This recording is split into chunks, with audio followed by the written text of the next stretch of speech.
Primera vez en muchos años me topé con alguien que en vez de hacerme así, cuando yo le decía mis comentarios proabortistas, me refutó, pero con cariño. Y yo le decía, ella me mandaba algo pro vida y yo le decía, o sea que tú lo que estás diciendo es que esta niña que ha sido violada tiene que tener al bebé. Y ella con mucho cariño y mucho amor y mucha empatía me contestaba. Y yo recuerdo, dentro de todas las cosas que le pedí a papá Dios que si él estaba ahí, que sanara mi corazón, porque era una cosa, yo no lloraba por nada, o sea, literal, y yo decía que eso no era normal, y le conté, y al final de todo eso me dijo bienvenida a casa, y yo lloré, y lloré mucho, y lloré mucho, porque a pesar de que no lo vi, porque era un confesionario bien moderno, de estos que son como en como en concreto, y yo lo único que veía eran las manitas del sacerdote, sentí que me habían dado un abrazo bien grande, y me dijo bienvenida a casa y jamás se me va a olvidar.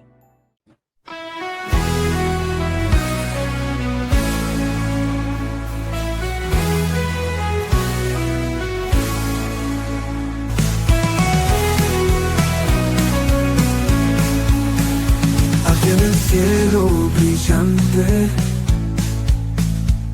consuelo en nuestro dolor, con tu ternura constante, nos llevas al Redentor. Apologética mariana, de la reina somos voz, fe y razón llenan el alma, y rosario en mano por Dios. A quien Dios quiere muy santo, lo hace Mariano también. De la Virgen nuestra guía, nace un sí que siempre amé. A quien Dios quiere hacer muy santo, devoto lo hace también. De la Virgen nuestra madre, estrella del alba. Amén, amén, amén, amén, amén. Muy pero muy buenas noches, familia de Apologética Mariana. Les saluda José Daniel. Una canción linda, cierto, una canción linda que nos ha regalado la Santísima Virgen María.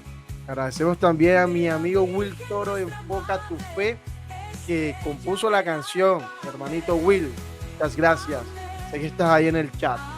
Bueno, hoy tenemos el sexto episodio, imagínense, sexto episodio de Mi Autopista Roma, un camino de conversión. La semana pasada estábamos en la República de Uruguay con mi tocayo José María, el canal Plenitud Católica. Hoy viajamos, atravesamos el Caribe y llegamos al bello país de Puerto Rico, donde tenemos un testimonio lindísimo de conversión. Si tú eres mujer, esto te va a encantar. Y si tú eres hombre, te va a llenar el corazón de amor para defender la vida, para entender que el feminismo no viene de Dios, para entender que el comunismo no viene de Dios. Ya les voy dando algunas pistas. Ya nos está esperando nuestra hermanita Elian Batista García de Puerto Rico con un testimonio espectacular. Queremos saber cuál fue su autopista a Roma. Queremos saber cómo fue ese proceso, queremos saber cómo fue su vida. Pero antes te dejo con este videoclip.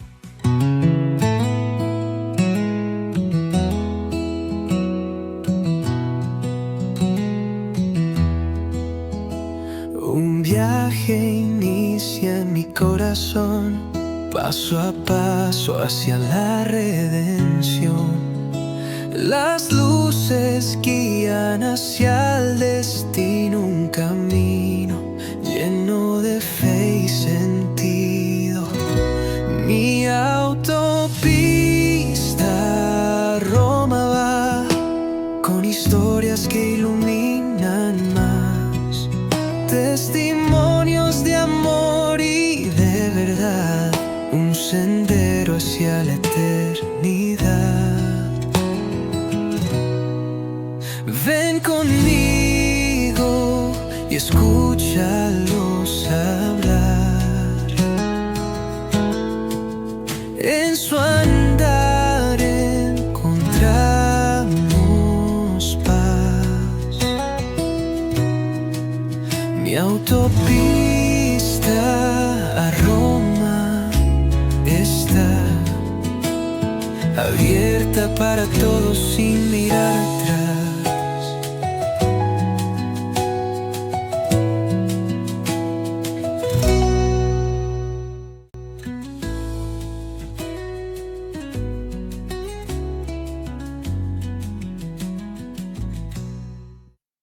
Mi querida Eli, ¿cómo estás? Muy, pero muy buenas noches. Qué gustazo tenerte aquí en Apologética Mariana. ¿Cómo vas? ¿Cómo estás?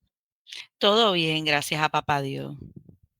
Qué bueno. ¿Cómo va la vida en Puerto Rico? ¿Cómo va eso? ¿Cómo está ese hermoso país?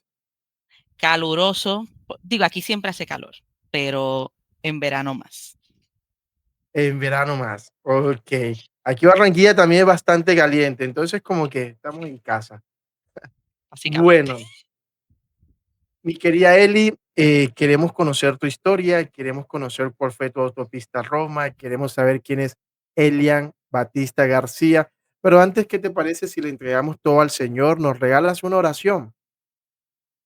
Claro que sí. En el nombre del Padre, del Hijo y del Espíritu Santo, yo quisiera darle las gracias a Dios porque, primero que nada, porque hoy abrí los ojos, porque estamos aquí, porque tenemos techo, comida y nuestras necesidades cubiertas.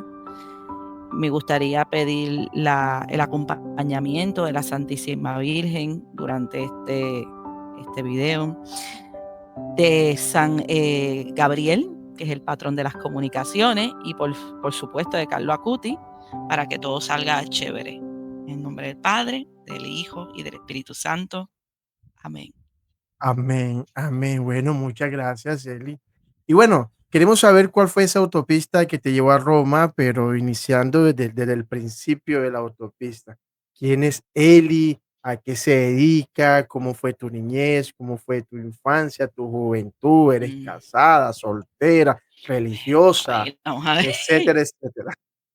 Vamos a ver, ¿quién es Eli? Cuéntanos.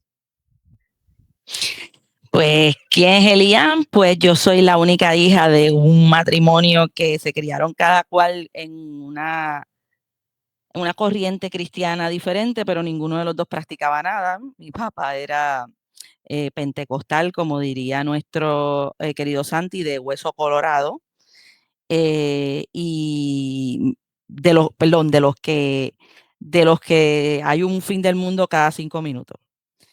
Mi mamá se crió católica, pero no iba a la iglesia, yo creo que desde su comunión. Ellos tuvieron muchos problemas para tener hijos, se casaron jóvenes, 20, 21 añitos. Perdieron un bebé cuando mi mamá tenía como 6 meses. Lo pierden por estrés. Mi mamá, no, ellos les gustaba mucho salir y pues el estrés y el embarazo no se llevan bien. Y pues nada, lo perdió a los 6 meses de gestación. Después de eso pasaron un montón de años y sin poder tener hijos. Le diagnosticaron a mí problemas para eso, para tener hijos. No recuerdo bien qué era, pero tenía problemas, a pesar de ser tan joven. Y entonces, después de 7 años, creo que fueron 7, 8 años de estar buscando un bebé, el mami decide cambiar de trabajo porque le iban a pagar un poquito más y le iba a permitir tener los tratamientos que iba a necesitar para tener hijos. Y ella empieza a principios de mes en el nuevo trabajo, que era en una universidad, y a finales de ese mes se entera que está encinta. De ahí es que mi papá se llamaba Elías, entonces ella combina el nombre de mi papá con la E, con el nombre de una de las estudiantes, de las primeras estudiantes, como era una universidad, mi mami era secretaria, de las primeras estudiantes que ella atendió, que se llamaba eh, Eliana, creo que era Eliana, y ella junta eso para ponerme Elian, pues en honor a mi papá y en honor a ese, ¿verdad? Como recordatorio de ese momento después de tantos años que me pudo tener a mí. Yo nazco, mi papá permite que mi mamá me bautice. Bueno, yo creo que él sabía que entre mi abuela y la hermana mayor de mi mamá creo que no iba a ganar esa pelea y decide que me bauticen. O sea, decide no, porque él ni participó, pero por lo menos dejó que me bautizaran. Bendita mi abuela, que fue la que estuvo ahí hasta que lo hicieron.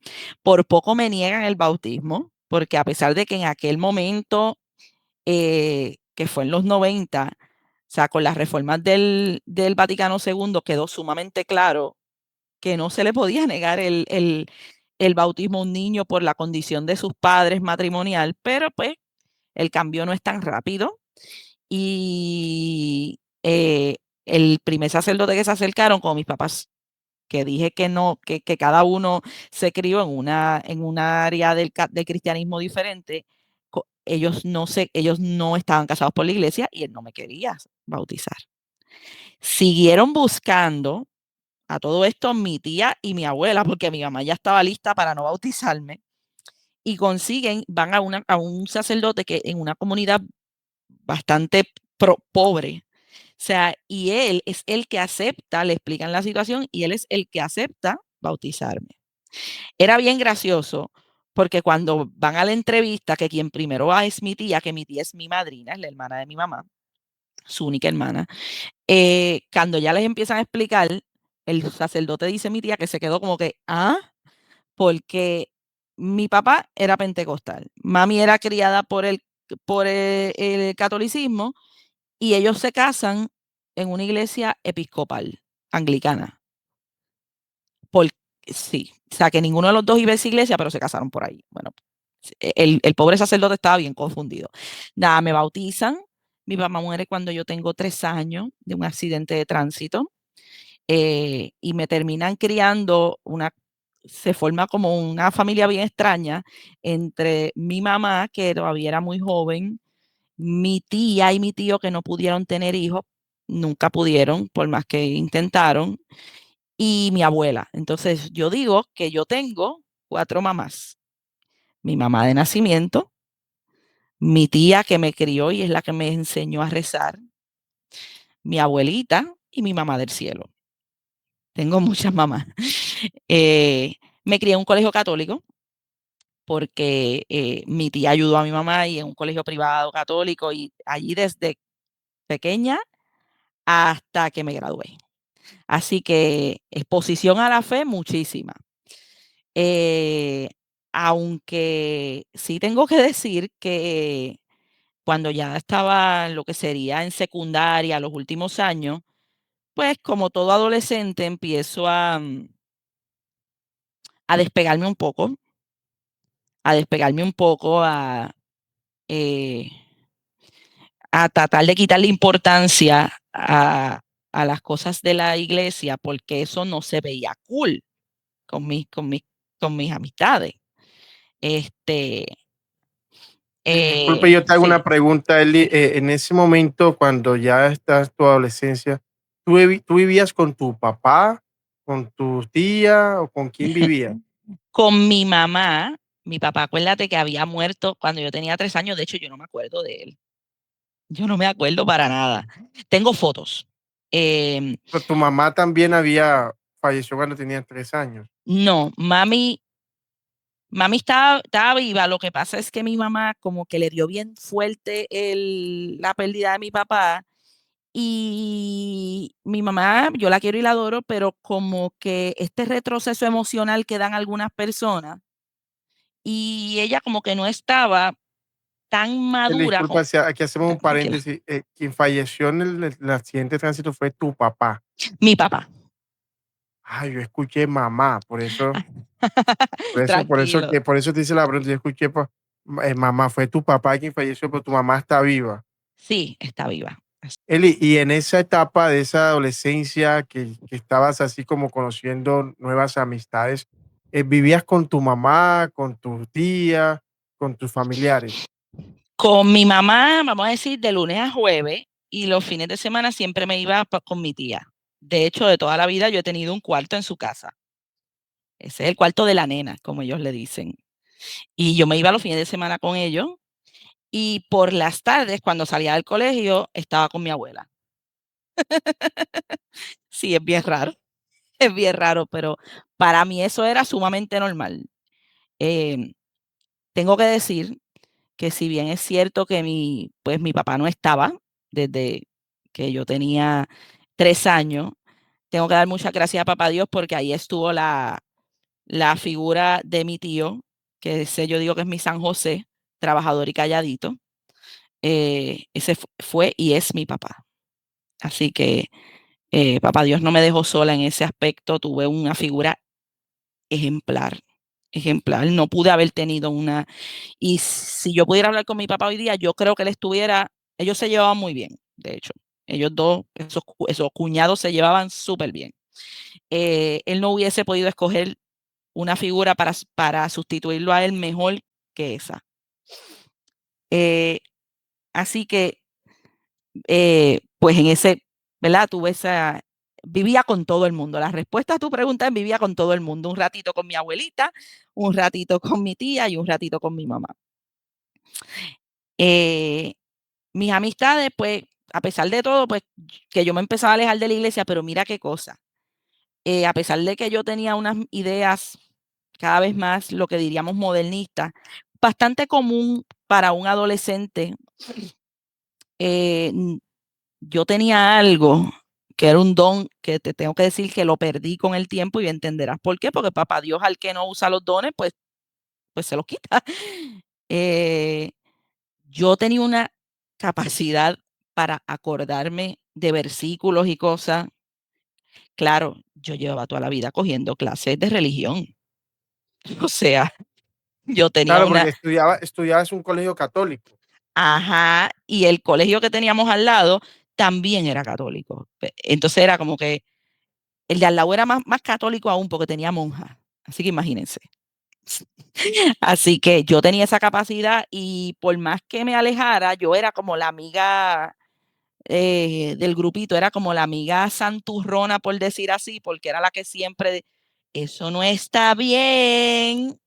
Y pues ya, sí, siempre, por más que me intentara alejar, lo tenía aquí. ¿Qué pasa? Sorpresa, llegó a la universidad. Eh, y en la universidad se descalabró todo. Recuerda que yo estuve toda mi vida en el mismo colegio.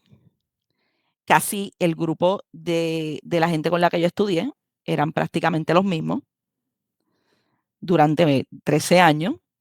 Así que yo vengo pues, de un entorno bastante aislado, por decírtelo así. Cuando de momento yo voy a una universidad y voy a la Universidad del Estado, es enorme, una cantidad de gente, la universidad que se enorgullece por decir que es laica, pero laica, yo creo que ya de laica corre a atea, que son dos cosas diferentes. Pues yo empiezo a recibir un montón de influencias por todos lados, pero fíjate, permanecí bastante firme hasta que a mitad del primer año de universidad me enfermé. Me dio una bacteria en el estómago y me vi bien mal, bien mal, bien mal. Empecé a bajar de peso. Yo siempre fui gordita, pues, pero me puse así. ¿Qué pasa? Estar enferma, más yo tenía las clases completas, o sea, vamos a decir que son 16 créditos el completo, las clases completas, o sea, estudiante a tiempo completo, yo las tenía eso y un poquito más. O sea, yo estaba hasta aquí de clases. Enferma, sin dormir bien, no encontraban al principio qué era lo que estaba pasando, yo no podía comer porque a cada rato me sentía mal. Visité cuánto hospital había, pues me afectó las clases y eventualmente me afectó los nervios. En mi familia, para que sepan, porque esto es algo que tiene que ver con mi conversión y más adelante va a salir, hay historial de salud mental. Y adivinen que esas cosas salen cuando tú estás más vulnerable. Y como yo no estaba durmiendo bien, no estaba comiendo bien, los estudios, la frustración, al final del primer año yo empecé a tener ataques de pánico severos. Cuando yo digo ataques de pánico, estamos hablando de unos eventos en los que yo estaba horas como con esa sensación horrible y el no tener control. La ansiedad va de la mano de la depresión, así que aparecieron las dos cosas. Pero yo todavía tenía fe. Tenía la depresión, me diagnostican con trastorno de pánico, más los problemas de lo de la bacteria, que dio un trabajo para que se me quitara y recuperarme horrible. Y ahí empecé a perder la fe porque yo empecé a rezar y no me curaba. Y yo rezaba y no me curaba. Y yo rezaba y no me curaba, y como que eso empezó a minar un poco la confianza que a lo mejor yo tenía en Dios, con esa fe que después de mucho tiempo me doy cuenta que era una fe inmadura, porque yo pensaba que si yo era buena persona y yo rezaba, Dios me iba a cumplir lo que yo le estaba pidiendo, y al yo darme cuenta que no era así, pues yo hice lo que yo le llamo una pataleta, que es que después de un tiempo yo vi que seguía empeorando y yo lloraba y un momento decidí que yo no iba a orar más nada, porque si a mí eso no me estaba dejando nada, pues ¿para qué yo iba a orar? Ahí dejé de orar, que es el primer paso, que es una tristeza porque recuerdo la fe que yo tenía antes de esto, y era una fe muy bonita, una fe de estas, de las de niña, de las que les describe Santa Teresita del Niñito Jesús, una fe muy confiada, y fue bien feo perderla cuando tú lo analizas. Y dejé de rezar y me puse a enfocarme en cosas de la universidad, y pues como estaba alejada de Dios, cada vez hablaba, ya no era solamente no rezar, sino no hablar de él, punto. Mi tía, que es de entre mi mamá entre mi mamá y mi tía, la más religiosa es mi tía. Ella siempre ha sido bastante católica. Se empezó a dar cuenta. Y Elian reza y yo no quiero saber, yo no voy para qué. Si él no me hace caso, ¿para Elian, qué? y disculpa, y te digo, Tranquilo. tú en ese momento de esa enfermedad, ¿tú estabas en la clínica, estabas en la casa? Entrando y saliendo. Entrando y Entrando y saliendo. saliendo. Estabas empezando a perder la fe porque no veías como la respuesta que tú querías a esa oración. Es correcto. Porque según yo, la gente que se portaba bien, Dios le respondía a sus oraciones. En mi vida me había cogido un solo libro de un santo, porque si me hubiera cogido un libro de santos me hubiera dado cuenta que eso no es así. Pero, Un San Padre Pío de Petrelcina, por ejemplo, ajá, es que como por para eso digo, comenzar. o sea, era una fe sumamente inmadura, y ahí tengo que tirarle un poquito yo quiero y amo al colegio donde yo estudié, pero ahí tengo que tirarle un poquito de una corrección fraterna a los colegios católicos, y es que estamos enseñando fe muy superficiales.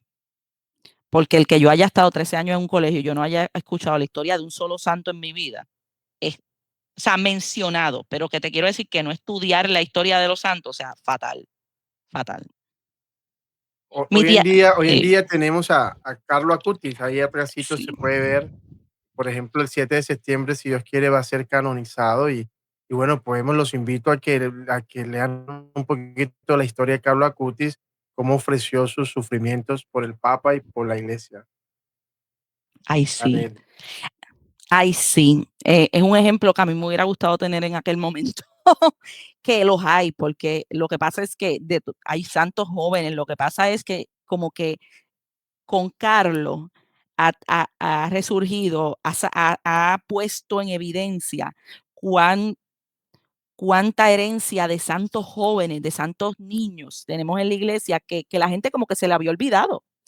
Y al surgir Carlos, como que cogió fuerza. Claro, también él es millennial, igual que yo, así que hubiese sido, pero nada, excelente. eso no era lo que Dios tenía en ese momento. Así estuve muchos años. Así estuve muchos años, terminé lo que sería mi licenciatura, que en Puerto Rico se le dice bachillerato. Me fui a estudiar una maestría. Y ya en ese momento yo seguía con mis condiciones, pero ya yo las sabía manejar. Algo curioso era que yo, con lo de la ansiedad y la depresión, yo no quería buscar tratamiento, porque según yo estaba bien. ¿Qué pasa? Cuando tú le pides a papá Dios que te ayude con algo, no es como tú quieras, sino como él te lo quiera dar. Y yo no me estaba dando cuenta.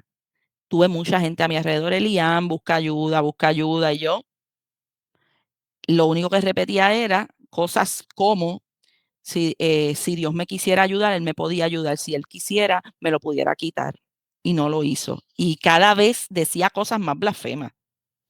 Yo tenía a mi pobre tía pasando un infarto cada vez que yo abría la boca, porque decía unas cosas, pues voy a rezar, ¿para qué?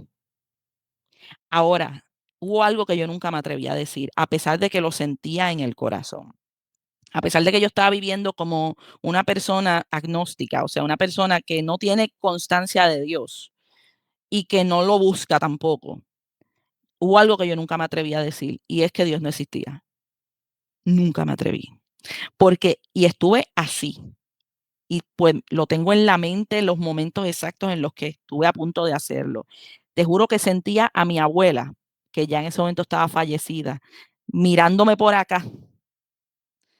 La sentí, ella era bien pequeñita, como que no lo digas, no lo digas, no lo digas, y me callaba, y me callaba. Seguía diciendo cosas bastante blasfemas. Mi Dios, a mí qué, mira todas las cosas que él le da a otra gente que se portan mal, y mira a mí, mira esto, y empezaba a sacar listas como si esto fuera una cuestión de, ay, mira esto que me pasó, y mira esto que me pasó, él yo no le importo. Eh, Más o menos en esa época que voy a empezar la maestría, decidí tomar un curso de lenguaje de señas, aparte, un curso aparte, no era de la universidad. Una oferta que tiraron en redes sociales y yo la vi, y yo siempre había querido coger cursos de lenguaje de señas, y yo dije, ay, lo voy a tomar. Ahí, y es relevante porque ahí conozco un grupito éramos todas chicas, aprendí mucho. Y ahí conozco una muchacha que era mayor que yo. Ella acababa de llegar hacía poco del extranjero de estudiar medicina. Estaba casada y ella era muy católica. Ella y su esposo son muy, al día de hoy, bien católicos. Y yo continué la amistad con ella, y ella nunca se rindió conmigo. Yo digo que era mi otra madrina. Ella me mandaba imágenes, lo que después nosotros le llamamos ahora infografías, imágenes con información de los santos y eso, imágenes con oraciones, y fueron muchas las veces las que se las dejé en visto. Soy bien honesta. O ella me mandaba algo, alguna imagen pro vida, y ya yo en ese momento ya tenía en mi mente fuertemente la creencia de que el aborto tenía que ser un derecho.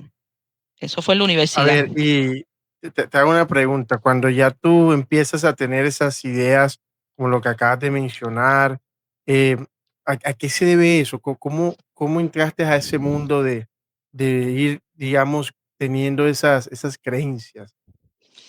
En la universidad donde yo estudié, la del Estado, ellos se jactan de ser, como te dije, laicos, pero no es laico, es ateo, porque esa universidad, bueno, ¿sabes cómo le dicen? El laboratorio de los ateos, básicamente. Allí es bien interesante porque el concepto de la universidad es un sitio donde tú puedes intercambiar conocimiento, ¿verdad? Pero ahí es interesante porque si tú no piensas como ellos, ese conocimiento no es, no sirve. ¿Qué pasa? Recuerda que ya en la universidad ya yo había empezado a perder la fe, y nosotros estamos diseñados para creer en algo. Y si no quieres creer en Dios, algo va a llenar su lugar o intentarlo.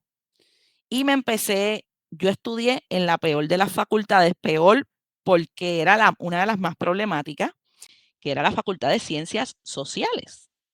¿Qué pasa? Ajá, ya es por donde vamos. Sociología, historia, antropología. Ahí Un uno poquito de marxismo. claro, pues esos eran los santos de ellos, por supuesto. Y pues, ¿qué te digo? Engels, tal vez. Oh, sí, sí. Y entonces empezamos a cambiar a lo que era el pensamiento iluminado para ellos. Porque ese es el pensamiento, el pensamiento. Acuérdate que estamos muy abiertos de mente, pero la única pensamiento correcto es el de ellos.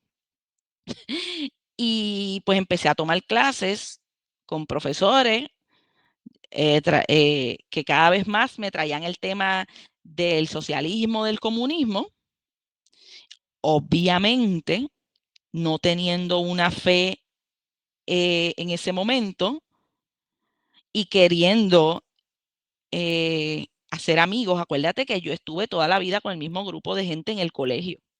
Yo nunca había tenido que hacer amigos así como de la nada. Cuando tú estás en la universidad, tú sabes que uno tiene clases con alguien diferente a cada rato. Así que yo como quería caer bien y mi fe estaba inexistente en aquel momento, pues empecé a repetir lo que me decían para caer bien. Y cuando tú te repites lo que te lo crees. Y empecé, no fue ni siquiera con el aborto ni nada, empecé con los derechos igualitarios. Con los derechos igualitarios en cuanto a la sociedad, porque suena bonito. Derechos para todo el mundo. Yo no estaba analizando que el comunismo requiere que si yo me mate estudiando, eh, yo, eh, yo decida a otra persona por mí que es un sueldo justo después de que yo me mate estudiando. Eso yo no lo estaba viendo, porque para mí eso era justicia. ¿Qué pasa? ¿Cuál es uno de los caballitos de batalla del comunismo y el socialismo? Los derechos de la mujer. Ahí me lleva al feminismo. Conozco el grupito de feministas de la universidad. Y por supuesto, me asocié. Y los derechos de la mujer, sí. Listo. Eli, te voy a hacer una pregunta. A ver, digamos que en aquel momento, cuando entras ya con toda esa ideología socialista, comunista, libros como el Manifiesto Comunista serían como el caballito de batalla, como esa bandera que te promovía o que te motivaba a seguir adelante, frases como que las personas o el esclavo lo único que tiene para perder son sus cadenas, está claramente el Manifiesto Comunista, eran las que por ahí te motivaban y eso te invitó a abrir otra puerta, que es la del feminismo. Cuando ingresas a esa ideología, digámoslo así, em, te encuentras con un feminismo un poco más de primera ola, como más tranquilo, un feminismo ya un poco más radical como el que se tiene hoy en día. Cuéntanos cómo fue esa experiencia en en esa vida como feminista. Pues mira, era bastante feminismo, bastante de primera ola. De hecho, yo no reconozco casi lo que veo ahora por las redes como feminismo. No sé si era el grupo en el que yo estaba, pero lo de ahora ya se ha pasado de ridículo. Por eso fue que no, tampoco me asustó, porque era bastante normal o calmado, eh, pues pedir la igualdad, según yo, eh, los, porque te comen el cerebro, tú sabes. Empiezan a hablar de los feminicidios, que es cierto, yo no te estoy diciendo que no suceda, pero no háblame también de lo que le sucede a los varones, o sea, no me vengas con cuentos fatulos, pero que te digo que no eran como están ahora, que prácticamente quieren borrar al hombre del mapa. Por suerte, en aquel momento no habíamos caído ahí, porque si no, yo te aseguro que yo no hubiese estado en ese grupo, porque tú sabes que yo te dije que yo le tengo mucho amor a mi tío y yo no hubiese podido. Pero aún así, hicieron mucho daño, porque entonces empiezan, a pesar de ser bastante normalito, ese de primera ola, que lo único que quieren es terminar supuestamente la violencia contra la mujer, pero, pero hay algo que todos los feminismos tienen en común, y es el famoso derecho a decidir. Y ahí es que entra el asunto del aborto. Recuerdo en un intercambio haber dicho, muy bonito lo dije para que no me vieran como una retrógrada. Algo así, no recuerdo las palabras exactas, pero dije algo así como que, pero y el dolor del bebé, algo, o sea, que traje atención en un conversatorio como que a las prácticas tan horribles. Y no recuerdo exactamente lo que me dijeron, pero después de un tiempo ya yo estaba repitiendo cosas como, y me da pena decirlo, el aborto es de cierta manera ¿cómo se diría en español? Un asesinato de piedad, lo que dice en inglés un mercy killing, que es como que eh, te mato por piedad. O sea, que sea lo que me estaban diciendo estas mujeres, que no recuerdo las palabras exactas, me calaron lo suficientemente hondo como para que yo, que al principio había traído a colación el tema del dolor del bebé, cuando, ¿verdad? Cuando hacen los procedimientos, después de un tiempo estuviera repitiendo que el aborto era una manera misericordiosa, porque traer ese bebé a sufrir, pues que era mejor que no naciera. Mira cómo me comieron. Esto fue en cuestión de meses, no te creas que tampoco esto tardó años. No, esto fue en meses. Y fueron comentarios sutiles, tan sutiles que ni me acuerdo ni me acuerdo qué fue lo que me dijeron, pero me cambiaron el chip.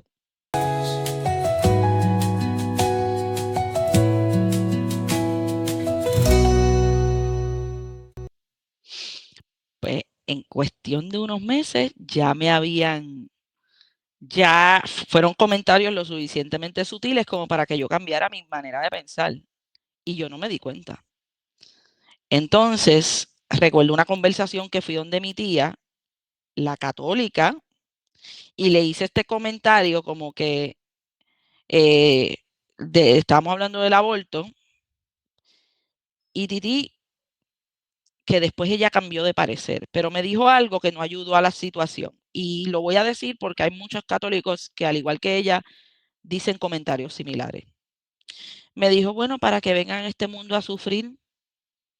Entonces, mi tía, que era el último referente que yo tenía de la fe, me viene con ese comentario. ¿Qué tú haces? La que era lo último que me quedaba de brújula de moral, me hace ese comentario. Pues entonces yo dije, pues yo estoy bien. Y ahí sí que me metí, pero mira, de fondo, porque como mi tía me dijo eso, y mi tía era mi brújula, pues Eso es que es como una invitación que realmente los que intentamos profesar una fe en la iglesia, esa responsabilidad que tenemos con lo que hacemos, pensamos, decimos, esa coherencia a la que el Evangelio nos llama, ¿cierto? Porque de pronto por ahí acabamos siendo antitestimonios y alejando a algunas personas de la fe, ¿cierto? como ¿Y pasó en ese cómo, momento. cómo siguió el tema, Eli? Cuéntame. Pues fíjate, con ese tema del aborto, eh, yo siempre aclaraba, yo no lo haría, pero, pero lo defendía porque cada cual tiene derecho, porque es su cuerpo y esto, según yo. ¿Qué pasa? Le doy fast forward, le doy para adelante a cuando conozco a la amiga esa que dije que es como mi segunda madrina, que conocí cuando tomé el curso de lenguaje de señas, porque ella era una católica que sí vive su fe. Y por primera vez en muchos años me topé con alguien que en vez de hacerme así, cuando yo le decía mis comentarios proabortistas, me refutó, pero con cariño. Recuerdo que yo, los debates que teníamos en WhatsApp eran, o sea, siempre desde el cariño, siempre desde mucho cariño. Y yo le decía, ella me mandaba algo prohibido y yo le decía, o sea, que tú lo que estás diciendo es que esta niña que ha sido violada, lo mismo, lo que siempre están diciendo, tiene que tener al bebé. Y ella con mucho cariño y mucho amor y mucha empatía me contestaba, no, Elian, es terrible, bla, bla, bla, bla, bla, pero no podemos aumentar la tristeza. Y siempre con una caridad. Y por lo menos ahí yo encontré el primer paredón. Y hay una católica coherente. Y en ese me tardé mucho tiempo en volver a la fe, pero el conocerla a ella y ver una católica coherente, yo digo que fue una semillita. Una semillita. Hablábamos también de la eutanasia, hablábamos de todo, porque ese provía no es solamente con el bebé. Ella me explicaba todo, es todo. Y yo seguía siendo bien pro aborto, pero ella nunca me soltó la mano, nunca me rechazó, fíjate. Y me aguantaba con mis argumentos tontos, que son los mismos que estamos repitiendo siempre, y siempre me daba una contestación. Así seguí. Llego a la maestría. Todo este tiempo, esa amiga mía está ahí.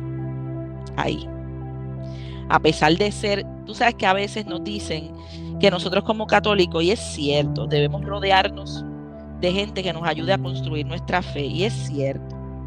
Pero en ese momento, ella hizo, yo digo, porque lo hemos hablado muchas veces, que ella hizo un balance entre tener gente a su alrededor que le ayudara a construir su fe, pero ella sabía, y después me lo dijo, que si ella me soltaba, a pesar de todo lo blasfema que yo podía llegar a ser, nadie me iba a hablar. Y ella decidió correr ese riesgo de oírme las tonterías blasfemas mías por no dejarme sola. Y eso es algo que yo le voy a agradecer toda la vida. Y todavía el día de hoy se lo agradezco, y es probablemente que me muera y se lo siga agradeciendo. Nada, llego a la universidad, me voy a hacer mi maestría, sigo en la universidad porque yo seguí estudiando de corrido, me voy a hacer la maestría, sigo sin Dios, sigo cada vez más, más socialista. Ahí ya yo estaba repitiendo cosas como la religión es el opio de las masas. Sí, Dios. Ay, Elian, ¿qué pasa? Ahí, sigo estando enferma, o sea, yo sigo con los padecimientos míos durante años. Yo seguía viviendo, yo aprendí a vivir. Cuando yo termino la maestría, según yo iba a seguir estudiando. ¿Qué pasó? Que llegó un momento dado en que ya yo había terminado la maestría, mis planes eran seguir haciendo un doctorado, porque mi mamá, que trabajaba en la universidad, yo podía estudiar gratis, así que quería aprovechar todo lo que pudiera estudiar mientras ella estuviera trabajando. Y cuando fui a estudiar, cuando iba a hacer el doctorado, no me aceptaron. O sea que los doctorados son bien pequeños, a lo que cogen de gente bien poquito, y vamos a decirte que cogían 5 personas y yo era la sexta. Ay, tú no sabes la crisis que me dio a mí ahí. Ahí sí que blasfemé yo bien chévere. Yo lo que quiero hacer es el bien. Bueno, no digo todo lo que dije porque me da vergüenza. Pero ahí sí que blasfemé yo lindo. Y en ese momento seguías alejada de Dios. Cada vez más alejada. Bendito Dios. Claro. Pero en ese momento, como ya yo, cuando yo pasé por la escuela, por los estudios graduados, ya yo ahí eh, era más comedida a la hora de hablar, porque como tú bien sabes en la academia, uno tiene que aprender a no decir todo lo que uno piensa. Entonces ahí seguía con las ideas bien radicales, pero había aprendido un poco a no estarlas expulsando cada 5 minutos por la boca, pero seguía haciéndolo. Eh, Tan así que, pues, ¿qué te puedo decir? Tenía otras amistades que eran o ateas o agnósticas, y ahí, pues, sí. Eh, Fíjate, pero por lo menos ya ahí estaba más, claro, también ya uno va cogiendo años, uno está un poquito menos radical. Es decir, no armaba una discusión en cada reunión familiar, porque antes, en cada reunión, pero ya ahí había aprendido a callarme un poco. ¿Qué Kelly, y pasa? eso te Dime. quería preguntar, como feminista activa, Uf, como, ¿qué actividades hacían? Co ¿Cómo era eso? Porque yo no conozco el movimiento, ¿qué hacían? pues mira, cuando estaba en la universidad hacíamos muchas marchas, muchos conversatorios. Yo fui a un montón de marchas de protesta. Bueno, con decirte que hubo una vez que en una marcha salí corriendo, era una marcha bien grande, salí corriendo y se me perdió hasta el celular, que era una marcha de que hubo como 1 millón de personas, o sea, un tercio de la población de Puerto Rico estuvo en esa marcha. O sea, para que tú veas, para que pueda entender la gente en qué tipo de actividades uno está, uno está metida. Básicamente, los pañitos De violetas, pronto los pañitos de violetas. pronto los pañitos violetas y de pronto, como a veces vemos en algunos videos, esas marchas que terminan atacando imágenes de la Virgen, ¿esas No, cosas también pasaban o no, no era tan así? fíjate, aquí en aquel momento y aún al día de hoy, yo no sé si es que le tienen miedo a la policía, pero aquí esas cosas todavía no se atreven a hacerlas. Así tan abiertamente. No. Pueden blasfemar haciendo un video y qué sé yo qué, o poniendo una imagen y en su casa haciéndolo, pero aquí, pero ir a una iglesia, no, no se atreven. Yo creo que aquí aquí la iglesia, ellos le tienen miedo. Gracias a Dios nunca lo hice. Gracias a Dios nunca lo hice. Y Pero, ujú. pero, sí tengo que decirte que la imagen de la Virgen María, no hablaba mal de la Virgen María, pero yo decía que eso era una imagen para controlar a las mujeres, porque cómo es posible que una imagen que era para que las mujeres cristianas como que la imitaran y fueran así bien, bien sumisas. Ay, Dios mío. Eso te quería preguntar, ¿quién era la Virgen María en ese momento de tu feminismo? Una señora que a mí yo la conocía del colegio, pero en realidad no la conocía mucho. Solamente era una imagen te quiero decir como un personaje, es lo que estoy queriendo decir, un personaje que lo único que transmitía era pasividad. Esa era en la mente, en mi mente tonta, una imagen de la iglesia para lograr meterle a las mujeres en la mente la pasividad. Esa era mi imagen de ella y también llegué a pensar que era bastante aburrida. Aunque eso no se lo decía ni papá Dios, se lo decía a mi tía, porque si mi tía me cogía diciendo eso, yo creo que me mandaba a volar para el otro lado del mundo. Era ese modelo para que las mujeres estuviesen sumisas, me dijiste. Sí, sí. No, y también llegué a repetir lo que escuchamos en redes de que la imagen de María es como que es una apropiación de otras diosas, que eso es eso se ve mucho en redes. Eh, También lo llegué a repetir. No, porque eso es una imagen que se copiaron de Isis, que se copiaron de esta, que se copiaron de la otra. Ahora yo me pongo a pensar, yo digo, Elian, ¿qué diatre fue lo que te pasó? ¿Cómo No, pues sigues? sí. Pues después de eso, pues nada, yo cuando no me aceptan en el doctorado, me dio una crisis y me dio un ataque horrible de pánico, a tal punto que mi mamá se asustó y me dijo, por favor, vamos a buscar ayuda. Cuando yo te digo un ataque de pánico es peligroso porque mientras más tiempo tú estés con el corazón así alterado, eso es un peligro porque tu corazón le puede dar te puede dar un infarto. Y mi mamá se asustó y me dejé convencer de que yo no había querido, ¿te acuerdas? Que yo no había querido buscar ayuda nunca. Por fin me dejé convencer. Y ese fue el camino, pues empecé a trabajar esas cosas y lloré mucho en ese proceso de sanación, de buscar este tratamiento. Me topé con unos profesionales muy buenos, y que me hicieron pensar muchas cosas. Y no recuerdo en qué punto del camino me vi que no tenía nada, porque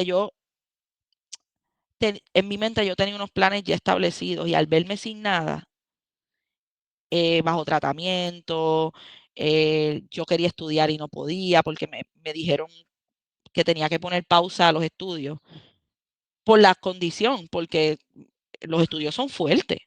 Y si con, con, con los nervios en mal estado, tú no te puedes estudiar porque es que te va a dar un colapso. Eso era lo próximo que me iba a dar. Me encontré sin nada y cuando tú te rindes, cuando tú te cansas y un día recuerdo estar en el carro con mi mamá, acababa de venir de tomar el tratamiento que me dieron para la ansiedad y eso, y en el carro dije algo así en mi mente. Dije algo así como que miré así por la ventana y dije, no voy a pelear más contigo. Se lo estaba diciendo a Dios. Y dije que no iba a pelear más. Y me rendí. Eh, Dije que iba a fluir. Ahí, nada, me voy a trabajar. Con el tiempo me mejoré. Quiero decir que no me curé, me mejoré, que es otra cosa. Y decido pues aceptar la vida que tenía. Y empiezo a trabajar. Mira, ya pasa casi un año desde que yo hice las paces con Dios. No volví a blasfemar y empecé a aceptar lo que la vida me daba. Pasa casi un año, cuando estoy trabajando un día, yo quedaba sola, yo era la única que quedaba en la oficina, y miro así y me doy cuenta que era miércoles de ceniza.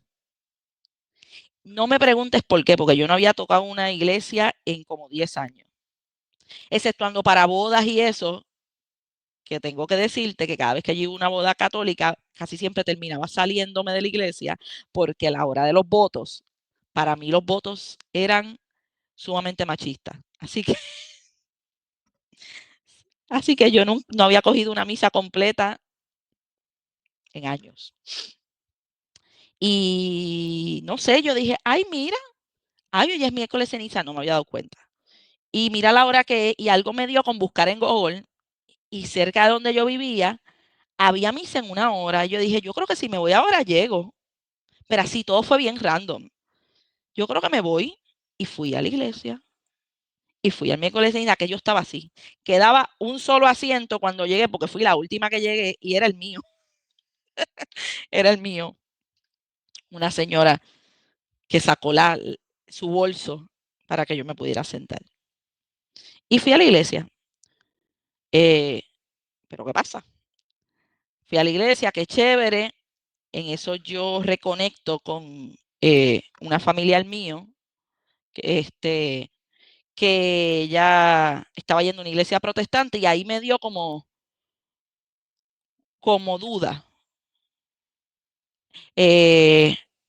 Y recuerdo haberle escrito a mi amiga, la que nunca me soltó la mano, que yo no sabía si yo debía volver, que yo quería hacer las paces con Dios, pero que yo no sabía si yo iba a volver, si yo debía ser protestante, católica, porque en mi mente yo todavía, para mí todas, si tú eras cristiano, todas estaban bien.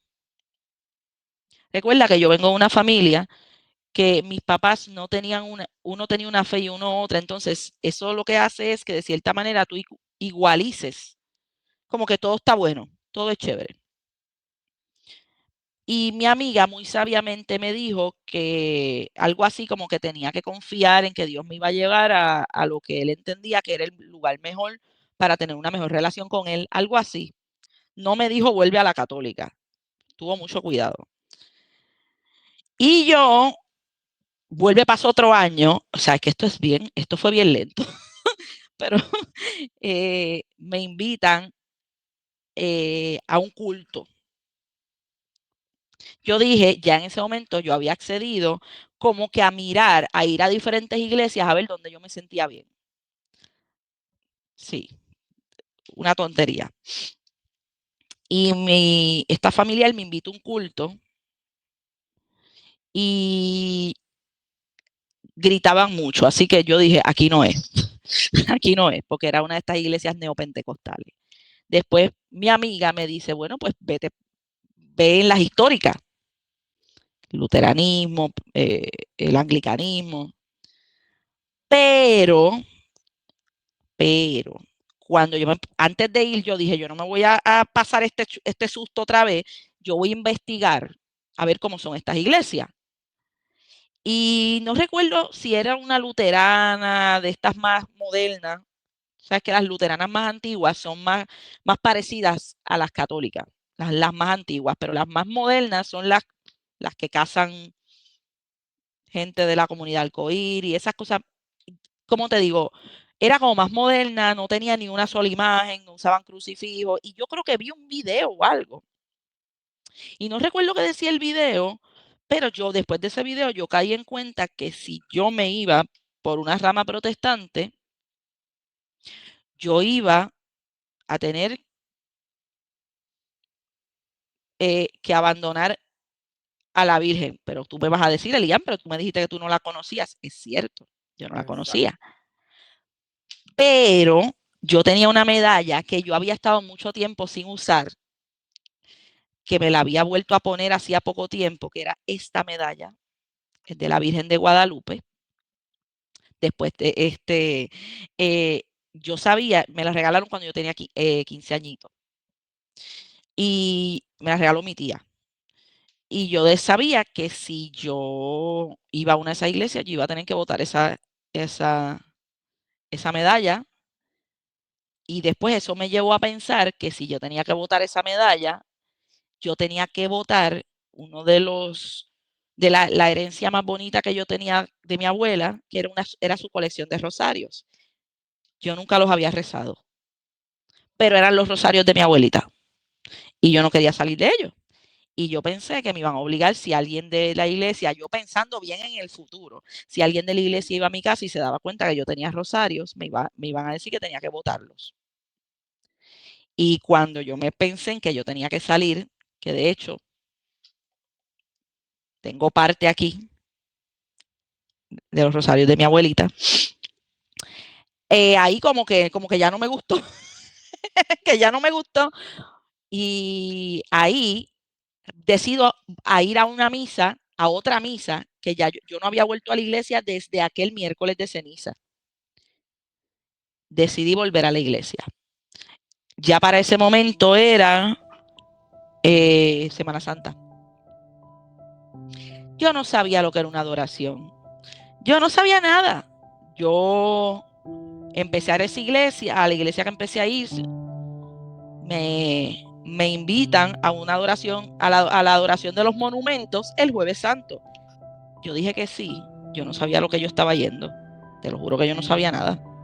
Pero yo dije, bueno, yo adopté una forma de ver las cosas, de que todo lo que me llevara a Dios, yo le iba a decir ok. Sí, tú en ese momento creías que se adoraban las imágenes, los monumentos y ese tipo de cosas. Un poquito, sí. Pero como yo no entendía muy bien y yo no sabía ni en lo que creía, yo dije que iba a ir. Yo dije que iba a ir. Le pregunté a mi amiga qué era y ella no me quiso decir. Ella quería que yo me llevara el shock.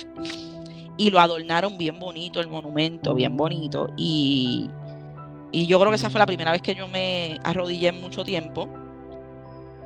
Y yo estuve allí mucho rato, no recuerdo cuánto. Era en la capillita bien chiquita. Y yo recuerdo, dentro de todas las cosas que le pedí a Papá Dios que si Él estaba ahí, que sanara mi corazón. Porque era una cosa, yo no lloraba por nada. O sea, literal. Y yo decía que eso no era normal. Y yo creo que era el endurecimiento que yo había tenido durante tantos años, porque para defender cosas como el socialismo o el aborto, tú tienes que endurecer tu corazón, o sea, José, de verdad. Y yo creo que eso yo no me había dado cuenta hasta que me di cuenta, punto. Y yo me di cuenta que yo no lloraba por nada, yo no sentía compasión por un montón de cosas. Yo veía, por ejemplo, una persona mayor sufriendo, y yo decía, qué pena, pero yo no lo sentía. Yo decía, esto no es normal, esto no es normal. Y se lo decía a mi terapista, y eso no es normal, porque somos seres que se supone que tengamos empatía, somos seres sociales. Y yo dije, pues nada, que si él estaba ahí, que por favor sanara mi corazón. Lo que te digo es que empecé a llorar. Estabas en el Santísimo. Sí, bien bonito decorado, estaba la luz bajita, bien bonito, y yo me quedé como 2 horas ahí. Yo no sé, yo digo 2 horas, sabrá Dios cuánto fue, porque yo completamente me desconecté, yo no sé ni qué hora era. Y me acuerdo que yo tenía una mantita así como para taparme, porque había aire acondicionado en la iglesia, yo tenía un poco de frío, y me lo terminé poniendo así como si fuera una mantilla, y empecé a llorar. Y como yo no quería que me vieran llorando, me tapé como así, y después de mucho tiempo empecé a llorar. ¿Sabes desde cuándo yo no lloraba? Yo ni sé. Empecé a llorar como una loca, como una misma demente, pero una cosa que me quedé hasta sin aire. Fue bien loco. Y desde ahora te digo que desde esa vez que hice esa petición, ahora lloro por todo. Yo digo que cuando yo le pedí a Dios que sanara mi corazón, yo no sabía que ahora yo iba a ser llorona. Pero ahora es lo contrario. Ahora me sobreempatizo con la gente y lloro por cualquier cosa. Pero lo hizo. Me sanó el corazón. Lo hizo. Ese día en el Santísimo el Señor sanó tu corazón. Sí, yo no entendía lo que estaba pasando hasta tiempo después. Mucho tiempo después. Yo solamente sabía que desde ese día yo lloraba te estoy diciendo por exagerar, yo no es que lloro por cualquier cosa, pero era capaz de sentir empatía, que era algo que yo hacía mucho tiempo que no sentía. Mucho tiempo la había perdido. Y yo no me di cuenta que ese fue el día, hasta mucho tiempo después, que tú empiezas a conectar las cosas. Y ahí recuerdo que después de esa llorada, tenía a mi amiga, que a todo esto ella no ha desaparecido, ella sigue tras bastidores, siempre enviándome mensajes y dándome apoyo, y qué bueno que fuiste, y recomendándome cosas. Y me dice, ¿por qué no vas a la confesión? Y yo, y veníamos aquí en Puerto Rico es bien común hacer la visita a los 7 monumentos en la Ciudad Vieja, porque en la Ciudad Vieja de San Juan hay muchas capillas y tú las puedes hacer caminando. Entonces, eso era una tradición de mi familia, que yo hace tiempo no participaba, pero fui esa vez, aunque no entendía lo que estaba haciendo, pero yo fui. Y fui a las 7 estaciones, como le dicen aquí. Y bajando, me dice mi amiga, cuando bajamos de esa Ciudad Vieja, me dice mi amiga, en tal parroquia están confesando. Y yo me di cuenta que si nos bajábamos de la autopista, en una de las salidas, llegábamos a la iglesia. ¿Sabes qué iglesia era? La iglesia a la que iba mi abuelita cuando estaba viva. Ay, confesión. Y yo dije, pues está bien. Y le dije, Tima, yo le digo Tima a mi tía, por tía y por mamá. Tima, llévame a la iglesia donde iba Tata, se llama Santa María de los Ángeles. Tata era mi abuela. Y me llevaron. Y yo así. Y jamás me voy a olvidar, estaba llena, hice fila, me quedé allí. Y jamás, nunca me voy a olvidar las palabras de ese sacerdote, que después cuando me dice, ¿cuánto tiempo llevas sin confesarte? Y yo, no sé, padre. Y le conté. Y al final de todo eso me dijo, bienvenida a casa. Y yo lloré. Y lloré mucho. Y lloré mucho. Porque a pesar de que no lo vi porque era un confesionario bien moderno, de estos que son como como en concreto, y yo lo único que veía eran las manitas, las manitas del sacerdote, sentí que me habían dado un abrazo bien grande. Y me dijo bienvenida a casa y jamás se me va a olvidar. Nunca. A pesar de que nunca supe quién era, ni le vi la cara. Yo creo que eso fue la primera vez que yo vi de una manera tan positiva la figura de un sacerdote. Y de ahí, como que algo sano, como que algo me sanó, no sé, no te lo sé describir porque no lo entiendo. Y de ahí pues fui, ok, ese domingo de Pascua, la primera vez que celebro Pascua después de tanto tiempo, decidí que ahí sí, ya lo decidí, vuelvo a la Iglesia Católica. Ya full, ya. Pero ¿qué pasa? Yo todavía habían cosas con las que yo no estaba de acuerdo, por eso era que yo había experimentado con las iglesias protestantes. Pero recuerdo le haber dicho a mi amiga, no entiendo, no estoy de acuerdo con muchas cosas, pero si tú me dices que siga estudiando, que voy a encontrar la verdad, voy a estudiar. Y me apunté a catequesis de adultos, recuerdo haber ido ese domingo, hicieron como una feria de los ministerios de esa iglesia. Para celebrar la Pascua hicieron como una mini feria con mesitas en donde había un hermano hablando de los diferentes ministerios. Y yo me fui acercando y fui a donde estaban los de la catequesis y le dije a la hermana, yo tengo todos mis sacramentos, pero me dijeron que me apuntara a catequesis de adultos porque yo hace mucho tiempo que no vengo a la iglesia y lo que aprendí yo creo que ya se me olvidó. Algo así le dije. Y la hermana me mira, ok, está bien. Y empecé en el próximo ciclo de catequesis de adultos todos los miércoles. Yo bien contenta. Yo era la única que tenía todos los sacramentos, pero yo feliz. Me compré mi primera Biblia católica desde el colegio porque yo no tenía una Biblia desde... Y me acuerdo ir a la tiendita y preguntarle al muchacho cuál es la mejor Biblia. Y yo iba con mi bibliecita para las clases del catecismo de adultos. Y las hermanas me acogieron, eran 3 catequistas, y me acogieron tan bonito. Y pudimos hablar, pudimos aclarar tantas cosas. Y de ahí, pues, empezó el proceso de aprendizaje poquito a poco, José Daniel. Aceptando las cosas poquito a poco, aceptando que no siempre voy a entender lo que la iglesia decide. Eso me tomó mucho tiempo. Siendo una persona que vengo del campo de la salud, el tema de lo que los anticonceptivos me dio mucho. Tú no sabes el trabajo que me dio aceptarlo. Al final dije, no entiendo, pero sí entiendo que la iglesia tiene un conocimiento más grande que el mío y pues voy a obedecer. Así que tampoco te creas.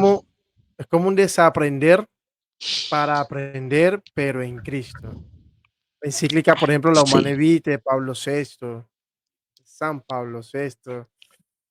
Sí, ahora que mencionas, sí, dale.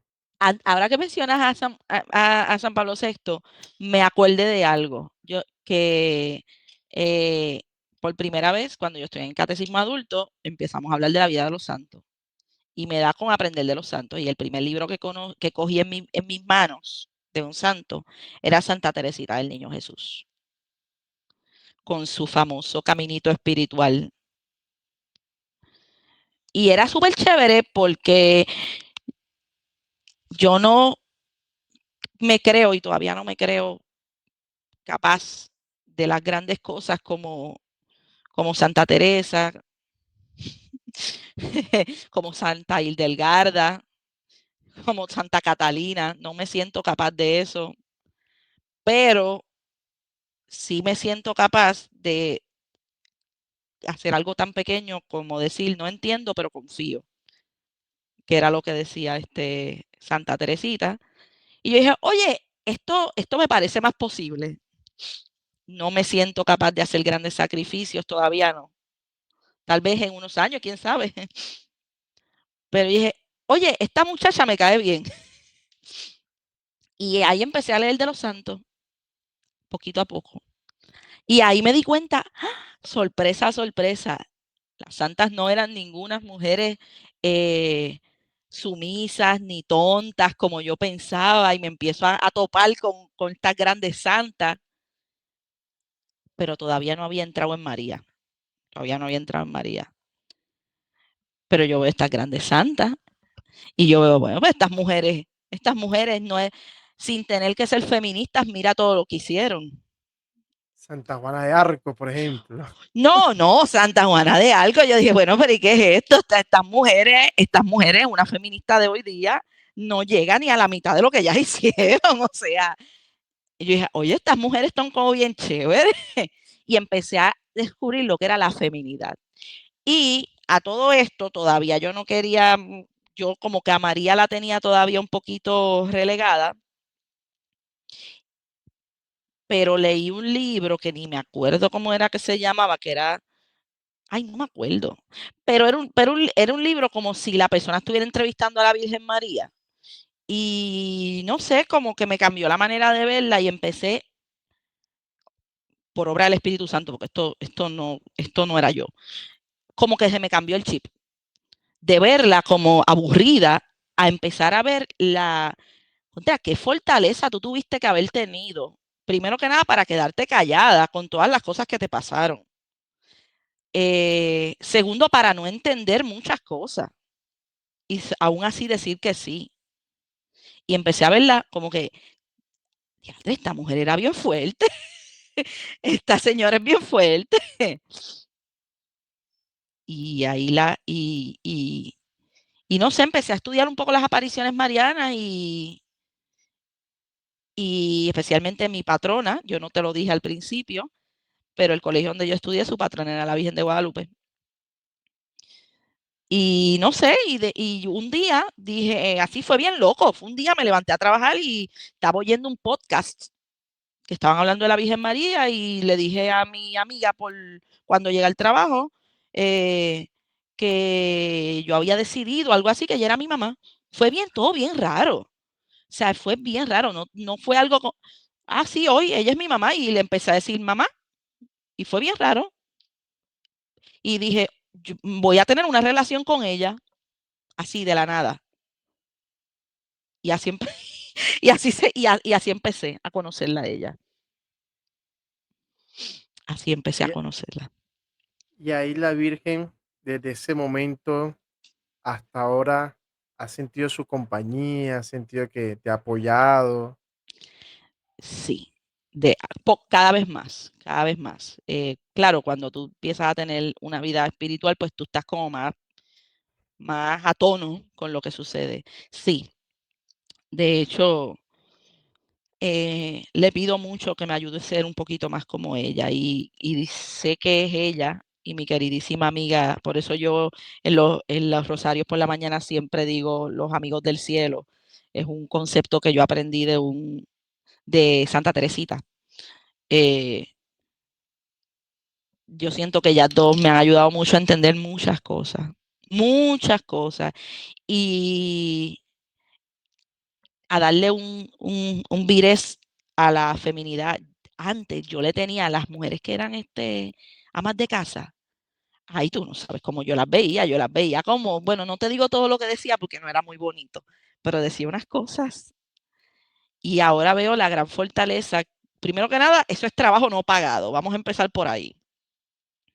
Y segundo, veo la gran fortaleza de estas mujeres que tienen varios hijos y digo, wow, ustedes, ustedes están excelentes. ustedes, ustedes, wow, son mi ejemplo, porque yo no puedo, yo no puedo. Especialmente aquellas que tienen a María como ejemplo. Y pues nada, ella es mi amiga y a veces le digo que me ayude a ser un poco como ella y me ayude a controlar el genio, porque el genio sigue ahí. Sigue ahí, no creo que se vaya a ir, yo creo que esa va a ser mi cruz. Y sobre el asunto de la salud mental, pues te diré que no estaba en los planes de Dios curármelo. Él sabrá por qué lo hace. Pero con el tiempo entendí que tal vez él quería que yo pasara por esto para que yo utilizara eso para algo bueno. No te voy a negar, me encantaría que me lo quitara de encima, porque vivir con este tipo de cosas no son fáciles, pero por lo menos yo lo puedo soportar. Hay otras personas que probablemente no puedan. Así que cuando hoy día me da un ataque y me acuerdo, trato de ofrecerlo por la gente que no creen o por las cosas que yo dije que no debía haber dicho. Y pues, si me cura bien y si no, pues trato de unirme un poquito a aquellos momentos de Jesús cuando tuvo tanto miedo en Getsemaní. Y digo, bueno, pues yo tengo un poquito de ansiedad, pero Jesús tuvo un poquito de ansiedad antes de morir, así que si el Hijo de Dios lo sintió, pues que yo tenga que pasarlo no es nada. La de él fue peor porque fue sintiendo los pecados de todo el mundo, gracias. Y ya dejé de pedir que me sanen, ya dejé de pelear con eso, ya se lo dejé en las manos a Dios si Él quiere que lo haga, y si no, pues está ahí y puedo vivir con eso. Dios, qué fortaleza te ha dado el Señor, y es como una preparación haber llegado a la Iglesia Católica para ofrecer y reparar, porque todos tenemos algo que ofrecer y sobre todo algo que reparar. Eli, Sí. para ir cerrando, ¿qué consejo le das de pronto a esas mujeres que por ahí rechazan a la Virgen, que creen que ese feminismo radical realmente es el camino que como mujer hay que seguir? Tú que pasaste por esa etapa y que hoy por la gracia de Dios eh, estás entendiendo que no es lo que Dios quiere, no es el plan de Dios, ¿qué puedes recomendarles?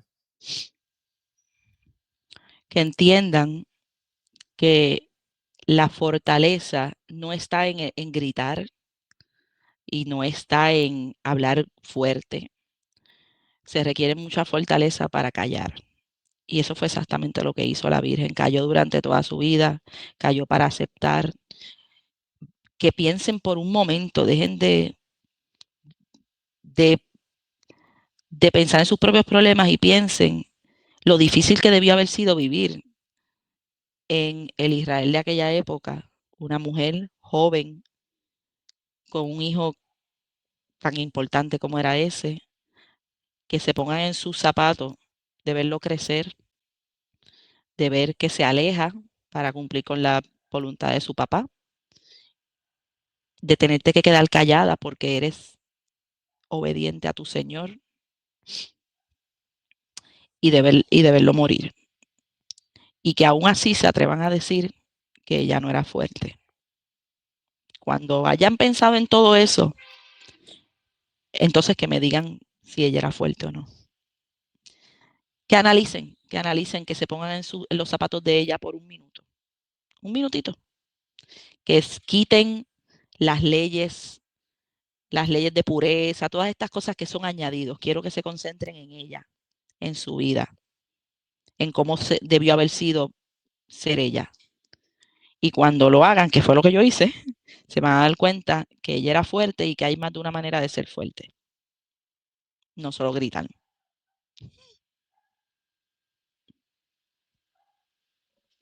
Eso les diría a ella. Eso les diría. Además de que, vaya, yo lo he experimentado por mí. Qué difícil es callar. Requiere una mujer muy fuerte que hacer esto.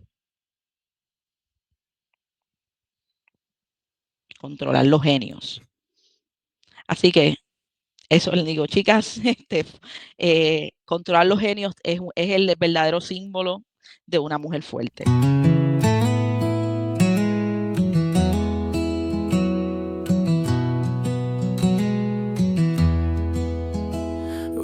viaje inicia en mi corazón, paso a paso hacia la redención.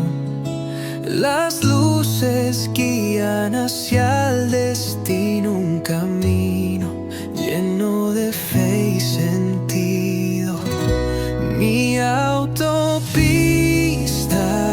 a Roma va, con historias que iluminan más, testimonios de amor y de verdad, un sendero hacia la eternidad. Ven conmigo y escúchalos hablar.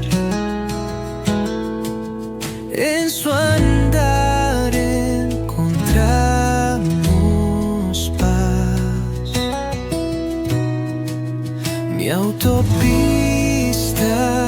a Roma está abierta para todos sin mirar